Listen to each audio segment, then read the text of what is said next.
इसका नाम प्रबुद्ध सम्मेलन का वो है, अस्तित्व बचाओ भाईचारा बना।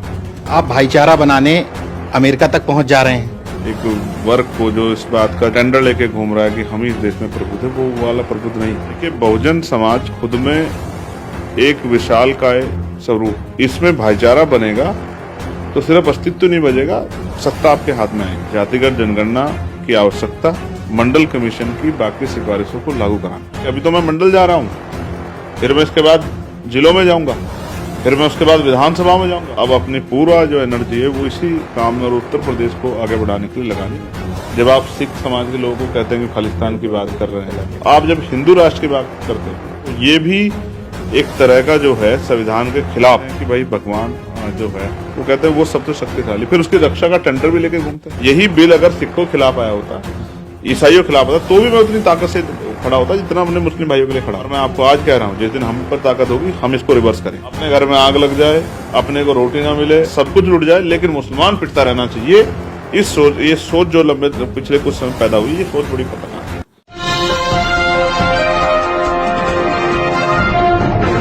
साथियों नमस्कार, मैं हूं नीरज पटेल और आप देख रहे हैं नेशनल जनमत। मेरे साथ जो शख्स हैं वो किसी पहचान के मोहताज नहीं, क्योंकि अपने बहुजन समाज के एजेंडे के दम पर शख्सियत बन चुके हैं। हाल में ही सहारनपुर, जो आपका गृह जिला भी है, वहाँ पे प्रबुद्ध सम्मेलन आयोजित किया गया पार्टी की तरफ से। हालांकि अभी तक प्रबुद्ध की परिभाषा कुछ और समझी जाती थी, लेकिन आपकी पार्टी ने कहा कि हम हर मंडल स्तर पर प्रबुद्ध सम्मेलन करेंगे। ये कौन से प्रबुद्ध लोग हैं? क्या आप भी दूसरी राह पर चल पड़े क्या? तक मैं समझता हूँ, जिन महापुरुषों ने भारत को मानवता का रास्ता दिखाया है, अंधविश्वास, पाखंडवाद, कुरीति से निकाला, वो सब प्रबुद्ध विचारधारा को आगे बढ़ाने वाले महापुरुष थे। उन्हीं की विचारधारा को आगे बढ़ाने वाले, यानी कि उन्हीं के अनुयायी ही प्रबुद्ध है। वो प्रबुद्ध नहीं जो एक पार्टी ने जिनका सम्मेलन करा के जो है एक वर्ग को जो इस बात का जो है टेंडर लेके घूम रहा है कि हम ही इस देश में प्रबुद्ध है, वो वाला प्रबुद्ध नहीं है। ये बहुजन समाज के जो प्रबुद्ध लोग हैं, जिनको चिंता है कि जो आज का के हालात हैं उस हालात से हम कैसे निपटें, और अपने जो मोदी जी कहते हैं ना अच्छे दिन, जो उनके बुरे दिन आ गए हैं बहुजन समाज के लोगों के, कमजोर वर्गों के लोगों के, उनके बुरे दिनों को अच्छे दिन में कैसे बदला जाए, ये इसी को आधार बनाकर पूरे उत्तर प्रदेश में, यानी कि भविष्य की तैयारियों के आधार पर प्रबुद्ध सम्मेलन हो रहे हैं।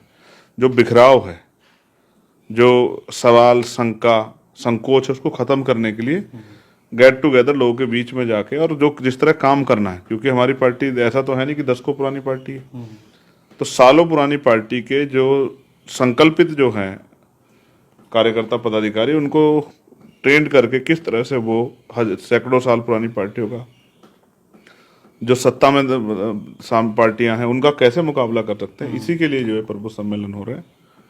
और ये 18 के 18 मंडलों में होंगे। 18 मंडलों में, पूरे 18 मंडलों में। एक हो चुका है, अब दूसरा जो है मेरठ में, वो 11 मई का है। इसके बाद लगातार सैटरडे संडे एक मंडल में प्रबुद्ध सम्मेलन होगा। वहाँ कार्यकर्ताओं से बात की जाएगी, उनको तैयार किया जाएगा, और भविष्य में कोई गुंजाइश जो है ऐसी ना बचे जिससे आज़ाद समाज पार्टी, जो अपना बहुजन समाज का जो बुद्धिजीवी तबका है, उससे कोई दूरी ना बन जाए। उनसे सलाह भी ले रहे हैं, उनसे जो सवाल है वो भी ले रहे हैं, उनके सवालों को दूर भी कर रहे हैं, और उनके साथ जुड़ के, क्योंकि जिस समाज का बुद्धिजीवी तबका उस समाज के उस संघर्ष से दूरी बनाता है तो वो संघर्ष कामयाब नहीं होता। तो वो पढ़े लिखे बुद्धिजीवी समाज को साथ लेके और उनके अनुभव के आधार पे, उनके जो है उनके मन में जो चिंताएं हैं उनको ध्यान में रख के, और जो विषय है, जो उसमें पहला ही विषय है वो है जातिगत जनगणना।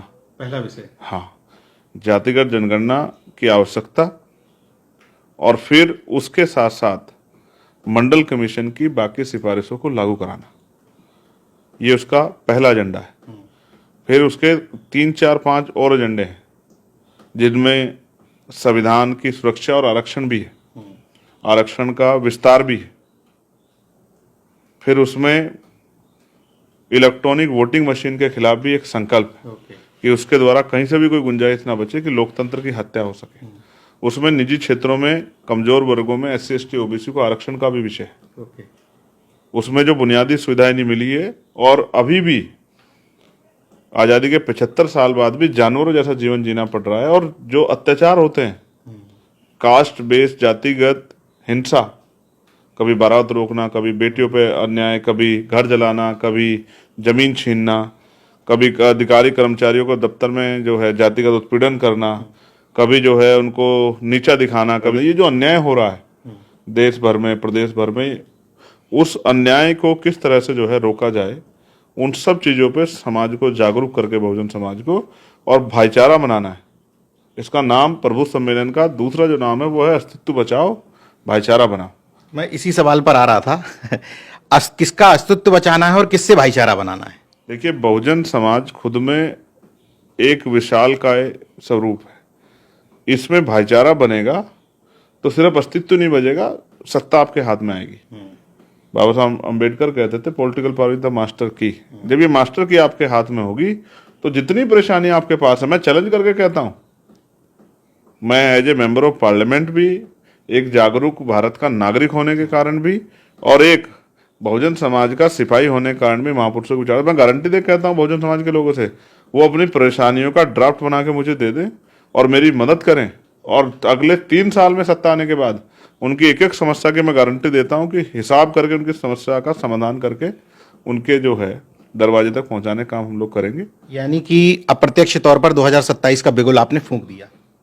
जिस तरह के हालात हैं, जिस तरह के कानून बन रहे हैं, जिस तरह का अन्याय हो रहा है, जिस तरह का धार्मिक जो आप समझिए जो धर्मनिरपेक्ष राष्ट्र की जो संविधान जिस बात को प्रिम्बल कहता है, और संविधान के आर्टिकल 14, 15 और 25, 26, 27 जिस बात के लिए जो है जिस भावना के साथ खड़े हैं, उसको जब कुचला जा रहा है, तो अब मुझे लगता है कि मेरे जैसे व्यक्ति को चुप नहीं बैठना चाहिए, उसको मैदान में आके तैयारी करनी चाहिए, और हर जिले जिले जाके, अभी तो मैं मंडल जा रहा हूँ, फिर मैं इसके बाद जिलों में जाऊंगा, फिर मैं उसके बाद विधानसभा में जाऊंगा, और मैं कोशिश करूंगा, स्वतः की बात कर रहा हूं, पार्टी तो अपना काम कर ही रही है, उस बात को ध्यान में रख के अब अपनी पूरा जो एनर्जी है वो इसी काम में और उत्तर प्रदेश को आगे बढ़ाने के लिए लगानी, जिससे तानाशाही सत्ता से, अहंकारी सत्ता का नाश हो, विनाश हो, और यहाँ बहुजन समाज के लोगों के हाथ में पावर आए। पुष्पा का एक डायलॉग है, नेशनल नहीं इंटरनेशनल।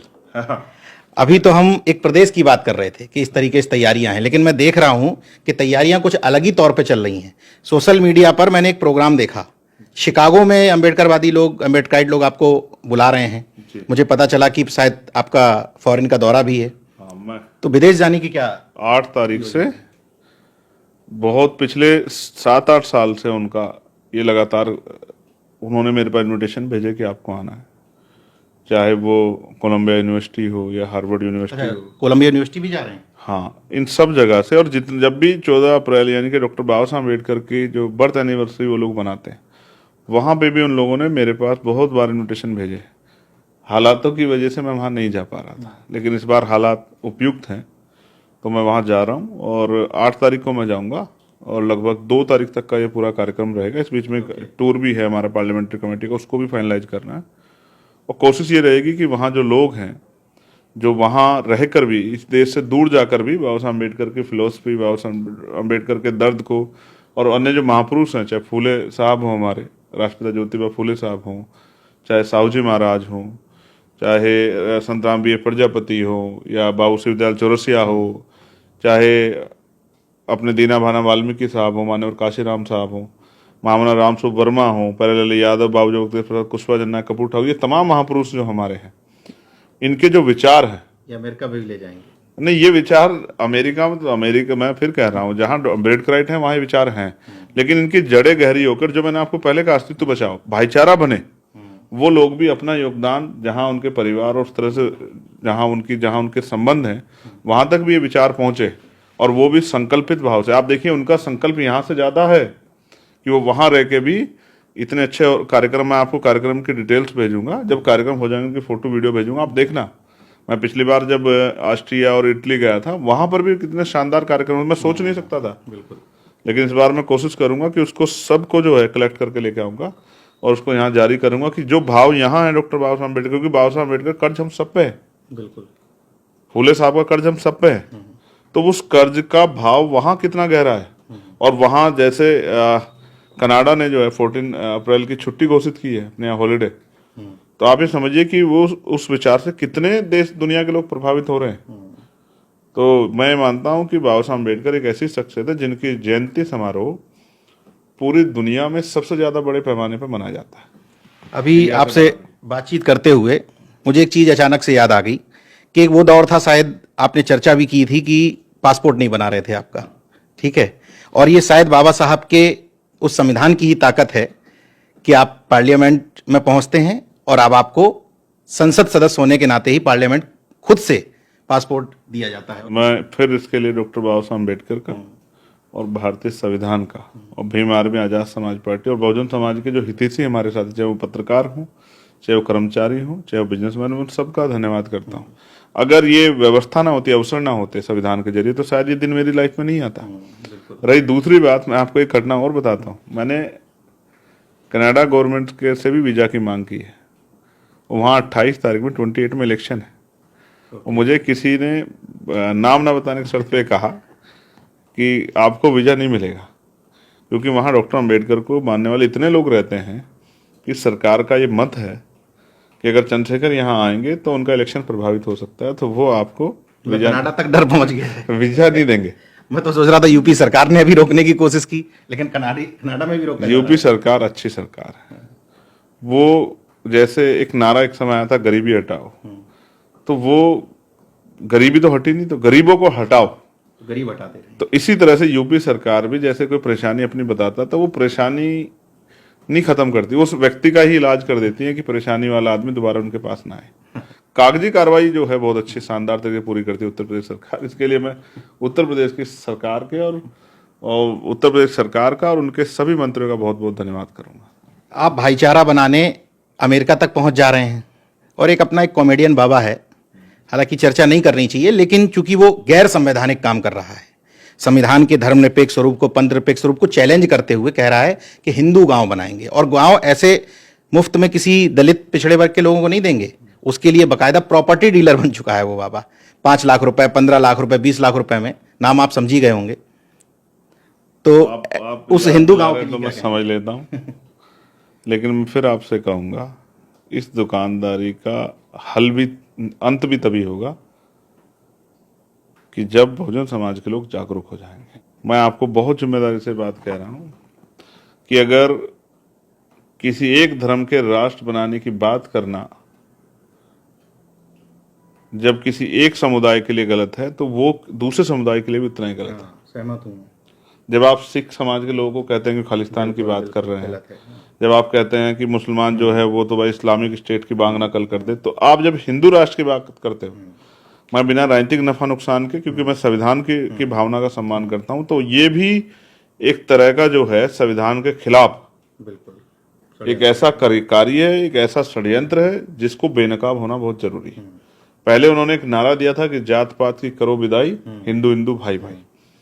फिर उन्होंने अपने एक इंटरव्यू में बताया, मैं सुनता रहता हूँ, नजर रखता हूँ ना सब पे कि कोई क्या कर रहा है।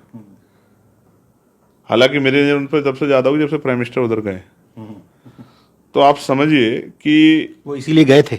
उन्होंने क्या कहा कि बहुत सारे धार्मिक जो हैं बाबा और गुरु उनसे नाराज हो गए कि जात पात खत्म करने की बात आप कर रहे हो, ये गलत है। तो फिर से उनके सुर बदले, फिर उन्होंने कहा कि नहीं, जात पात विदाई नहीं होगी, जात पात में जो दम्भ है, जात पात में जो ऊंच नीचे, ये खत्म करना है। और ये महात्मा गांधी जी की मुझे याद आ रही थी। बाबा साहब अम्बेडकर ने उनसे कहा था कि महात्मा गांधी वैसे अपने आप को संत कहते हैं, लेकिन वो वर्ण व्यवस्था के समर्थक हैं, जाति व्यवस्था के भी समर्थक है और वर्ण व्यवस्था के भी समर्थक है। यानी कि वो कहते हैं हम ऊंचे भी रहेंगे और बराबरी भी होनी चाहिए। तो ये कैसे पॉसिबल है? तो मैं फिर ये कहूंगा, ये संविधान पे हमला है और इस हमले का जवाब हम लोग बड़े शानदार तरीके से समय आने पर देंगे। मैं आपसे फिर कह रहा हूं, ये काम मेरा अगर सगा भाई भी करता तो मैं उसका भी विरोध करता, ये मेरा कोई रिश्तेदार भी करता तो मैं उसका विरोध करता। संविधान के खिलाफ कोई कुछ भी करेगा, इस देश को तोड़ने काम करेगा, बांटने काम करेगा, तो फिर आप समझिए कि उसको सबक सिखाना बहुत जरूरी हो जाएगा। एक शंकराचार्य ने तो उसी समय कह दिया था कि जात पात तोड़ देंगे तो हिंदू धर्म नहीं रह पाएगा, वो तो जाति चल रहा है। सच्चाई यही है, वर्ण व्यवस्था चल रहा है। उनको डिबेट करनी चाहिए उनके साथ, जो नारा लगाए थे कि भाई भाई, और वो फिर उन्होंने तत्काल रिएक्शन करे, कहा कि वो मूर्ख है। कहा कहा कि मूर्ख, उसको पता ही नहीं है कि जिस दिन जात पात खत्म हो जाएगी तो ये वर्ण व्यवस्था ही टूट जाएगी। आप ये समझिए, और मैं भी ये समझता हूं कि ये इस खेल के पीछे किसको फायदा और किसको नुकसान है। इस देश में बहुसंख्यक लोग तो पिस रहे हैं। जैसे एक ये उत्तर प्रदेश की एक पार्टी ने दिया पीडीए, तो उसमें जो डी है, जैसे चाकी के दो पार्ट होते हैं, डी उसके बीच में, तो डी वहां क्या होगा आप समझिए, डी वहां पीसा जाएगा। डी वहां सुरक्षा के लिए नहीं है, डी तो वहां औजार की तरह यूज होगा और फिर डी वहां उसमें पिस जाएगा। तो मैं तो चाहे आप जिनकी बात कर रहे हो मध्य प्रदेश वालों की, या जिनकी बात नहीं भी हो रही है, मैं उन सब जो है पाखंडियों को जानता हूं, जो पाखंड के आधार पे अपना साम्राज्य बना के और यहाँ बिजनेसमैन बनने काम कर रहे हैं। समय बदलेगा, जनता जागरूक होगी तो ऐसे सब लोगों की दुकानदारी बंद हो जाएगी। मन में अभी एक सवाल आ गया जब आपने ये बात की है कि एहसान जताया जा रहा था सदन में पीडीए के नेता द्वारा किरण रिजिजू पर कि हम एहसान कर रहे हैं कि हम हमारे पुराणों को नहीं मानते हो। बौद्ध धर्म के लोगों से कह रहे थे, तो हमारे पुराणों को नहीं मानते हो, वेदों को नहीं मानते हो, हम हिंदू लोग एहसान करते हैं कि तुम बौद्ध होते हुए भी तो अपना भाई मानते हैं। भगवान बुद्ध का रास्ता दूसरा है। आप हमारे पुराणों को नहीं मानते हैं, आप हमारे उपनिषदों को नहीं मानते हैं, लेकिन सोचिए हम हिंदू वो लोग हैं जो आपको स्वीकार करते हैं और गले लगा करके चलते हैं। एक संदेश उन्होंने देने का अपने वोटर्स को किया है, लेकिन मैं आज उनको स्पष्ट तौर पे आपके माध्यम से कहना चाहता हूं कि बीजेपी की पिच पे जो जाके खेलने का काम करेगा वो उतनी ताकत से पिट के आएगा जितनी ताकत से जो है वो जाएगा। पिछली बार जो बदलाव हुआ उसके पीछे एकमात्र जो रीजन था वो था संविधान और आरक्षण रूपी जो शक्ति हमें मिली है उस पर हमला। बीजेपी की पिच पे जाके कोई धर्म की राजनीति करेगा, पिटेगा भी और पिटाई भी देगा, दोनों काम करेगा। अच्छा, जब बौद्ध की बात हुई है तो बौद्ध गया मुक्ति आंदोलन बड़ा जोरों पर है। 12 तारीख को एक बड़ा वो आंदोलन और प्रदर्शन करना चाह रहे हैं बुद्ध पूर्णिमा के दिन। उस पर क्या है आपकी पार्टी का? पार्टी अपना काम कर रही है, पार्टी जल्द एक यात्रा पे निकाल रही है, लेकिन 12 मई को बुद्ध पूर्णिमा के अवसर पे मैं भी कोशिश करूंगा कि मैं वहां मौजूद रहूं। बौद्ध गया जाएंगे? हाँ, मैं मौजूद रहूंगा, क्योंकि ये एक महत्वपूर्ण आंदोलन है और ये आंदोलन सिर्फ जो है एक जगह का नहीं है, ये विरासत को और अपनी धरोहरों को संजो के रखने का। क्योंकि अन्य धर्मों पे और धार्मिक स्थल हो सकते हैं, लेकिन बुद्धिस्टों पे तो ये एक पूरी दुनिया में एकमात्र स्थान है जहां भगवान बुद्ध को ज्ञान की प्राप्ति हुई, जहां सिद्धार्थ से भगवान बुद्ध के रूप में जो है वो प्रदर्शित हुए। तो वो उस जगह की हिस्टोरिकल जो वो है, चाहे वो चाइना से आप वो कर लो, चाहे जापान से कर लो, चाहे कोरिया से कर लो, चाहे श्रीलंका से कर लो, सब लोग जानते हैं कि वो जगह वहां है। अब उस जगह को जो है बुद्धिस्ट लोग अपने फेवर में चाहते हैं, तो मुझे लगता है कि सरकार को उनकी मांग को सुनना चाहिए। और मैंने तो किरण रिजिजू जो हमारे मंत्री, मैंने उनसे भी ये कहा था, मेरा ये मानना है कि कोशिश करनी चाहिए कि भाई ये जो पीड़ा है बुद्धिस्टों के मन में और वो जो एक्ट है बीटी एक्ट, वो अब उसको नष्ट करके ये धरोहर जो है वो बुद्धिस्ट समाज के कब्जे में देनी चाहिए। एक और बिल है जो इस समय चर्चा में है। वो संस्कृति का जब उनमें आपसी जो है उनमें टकराव होता है एक जगह से काम करने पे, उसका खामियाजा कैसे भुगतना पड़ता है, जिस बिल की बात आप अभी करने वाले, मैं आपको उसी बिल के आधार पे इस बात को कह रहा हूँ। मैंने पार्लियामेंट में कहा था ये बात कि वक्त में जब आप अन्य धर्म के लोगों को रख रहे हो तो इसका खामियाजा ये भुगतना पड़ेगा नीरज भाई, कि उसी तरह का कंट्राडिक्शन खड़ा होगा जिस तरह कंट्राडिक्शन आज 75 या 100 साल बाद जो है बुद्धिस्ट समाज के लोग जो कर रहे हैं वो कंट्राडिक्शन खड़ा हो रहा है और वो अपने आप को ऐसा महसूस करते हैं। यही जो है वक्फ के जरिए मुसलमानों को भी बहुत जल्द महसूस होगा, वो इसी का विरोध कर रहे थे। मैं आज पूछना चाहता हूं केंद्र की सरकार से, क्या वो राम मंदिर में मुसलमानों को ट्रस्टी बना सकती है? क्या वो तिरुपति में या जगन्नाथ जितने भी मंदिर, क्या वो किसी मुसलमान को ट्रस्टी बना सकती है? आप मुसलमान को छोड़ो, क्या बात करते हो भाई, आप पिछड़ों को नहीं बना पाए, आप शेड्यूल कास्ट के लोगों को जो है, जो आप ही का एक आदमी आपने रख लिया, वरना किस शेड्यूल कास्ट के व्यक्ति को आपने वो किया वहां? आपने पिछड़े वर्ग के कितने लोग लिए वहां?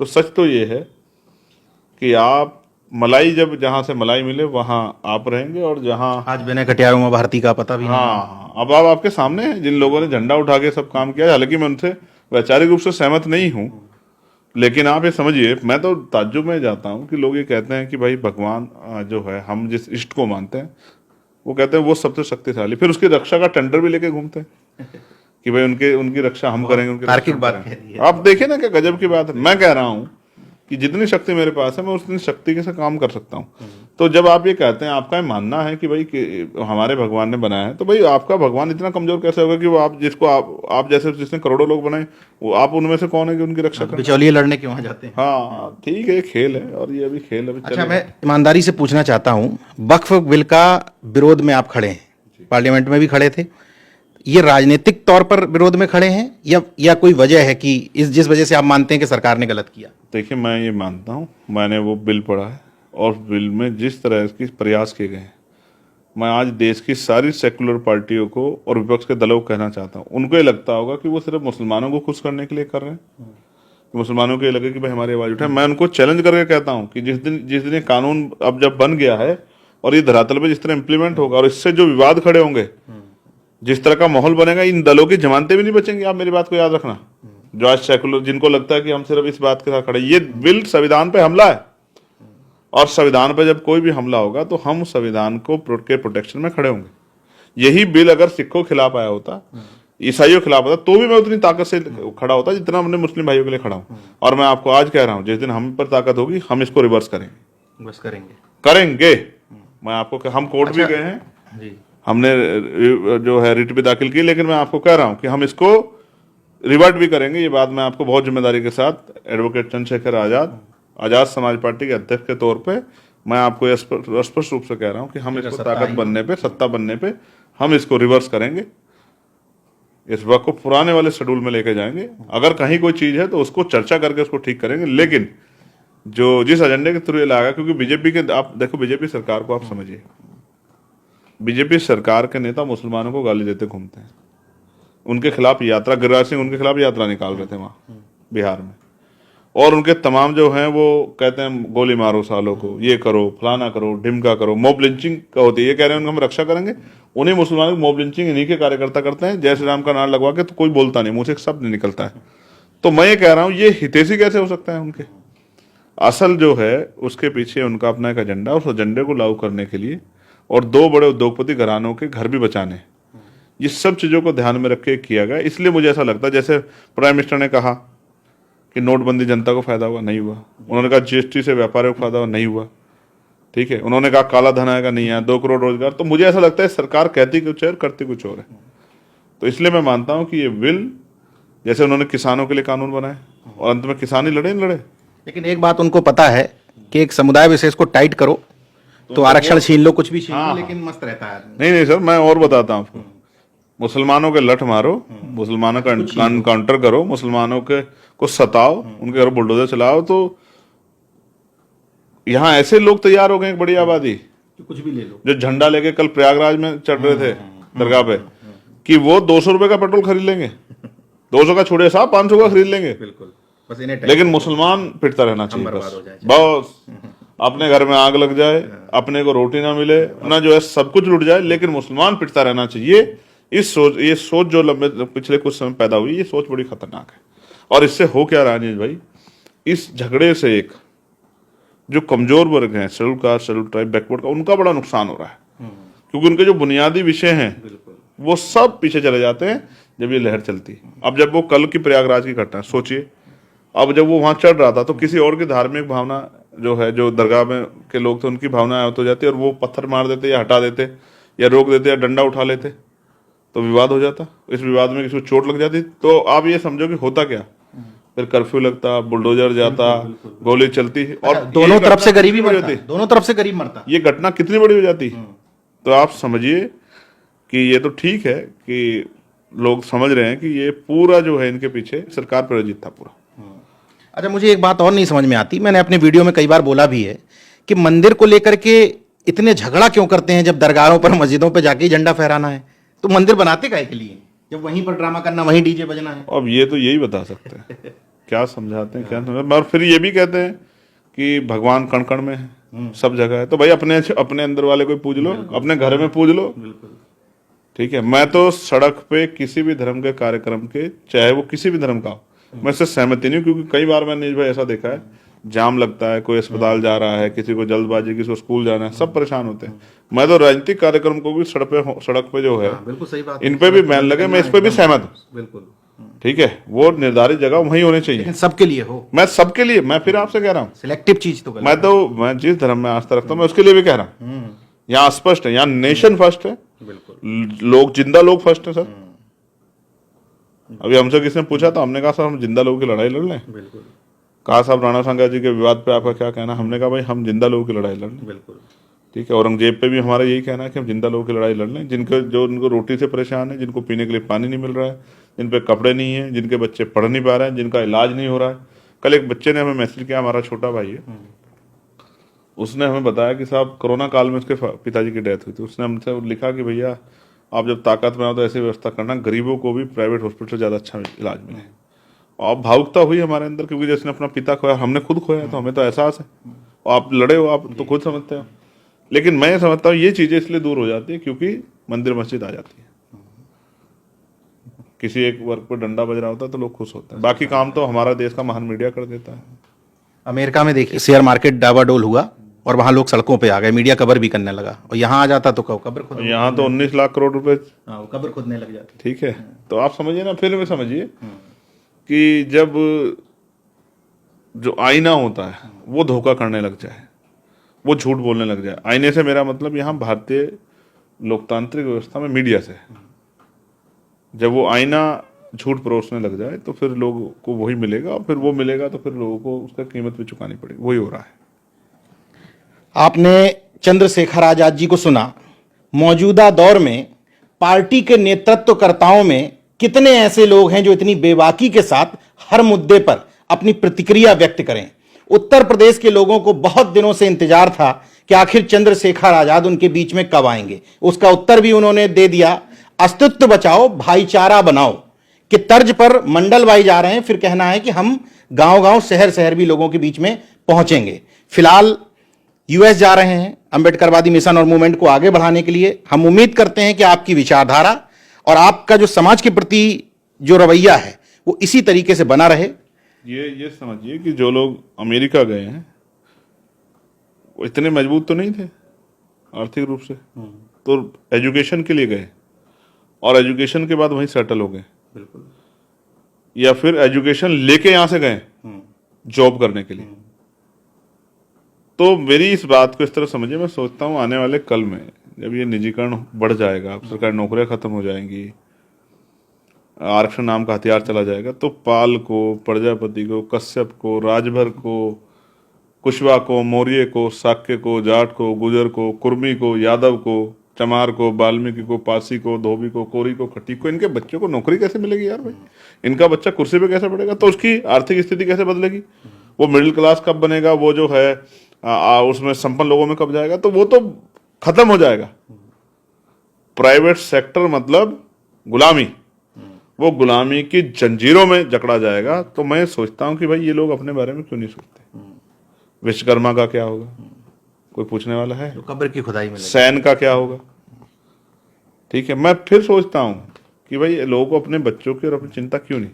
तो फिर मैं समझता हूं जब टीवी में जो परोसा जाता है और मीडिया जो परोसती है और वो उसमें खुश है। बाकी तो इंटरनेट सस्ता है हमारे यहाँ। फिर भी हमें आपकी कुछ जिम्मेदारी अपनी निभानी। हाँ, हमें अपना काम करना है, जो होगा देखा जाएगा। हमें पीछे नहीं हटना है। अगर महापुरुष हट जाते तो हम नहीं होते, और अगर हम डटे रहे तो आने वाला जो ये दौर है ये भी गुजरेगा, और अच्छा बदलाव के अच्छे जो है हमारे लोगों के लिए अच्छे दिन में आएंगे। देखते रहिए नेशनल जनमत, जागरूक और सजग बने रहिए। जय विज्ञान, जय संविधान, जय लोकतंत्र। धन्यवाद।